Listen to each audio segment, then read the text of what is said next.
अॼु कुझु हाल अहिवाल ॾिजो। अॼु वकील साहब असांजी तकरीर कई, पंहिंजी जेका बि डिटेल सॼी ॿुधाई, वधीक जज साहब खे ख़बर।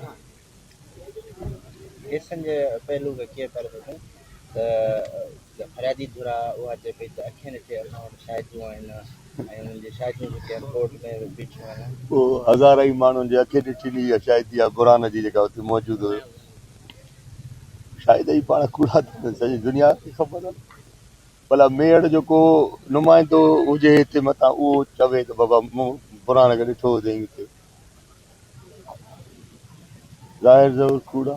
फरियादी धुर तरफ़ां इहो बि दावा आहे है त को टेक्स्ट मैसेज हिन जवाबदार जो तरफ़ां जेके अव्हांखे कया विया आहिनि, उहो बि त फ़ोन पई आहे बाबा कोर्ट में।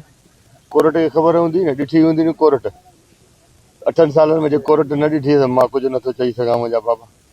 उहा फ़ोन कोर्ट में जमा थियल आहे, जेको टेक्स्ट मैसेज हूंदो उहो ज़ाहिर हूंदो, उन में लिखियलु कहिड़ी ॻाल्हि आहे। मां तव्हांखे टेक्स्ट मैसेज कयां या तव्हां मूंखे ॾोह करे टेक्स्ट मैसेज कयो त मां ॾोही थी पवंदुमि या? सिधी ॻाल्हि आहे न।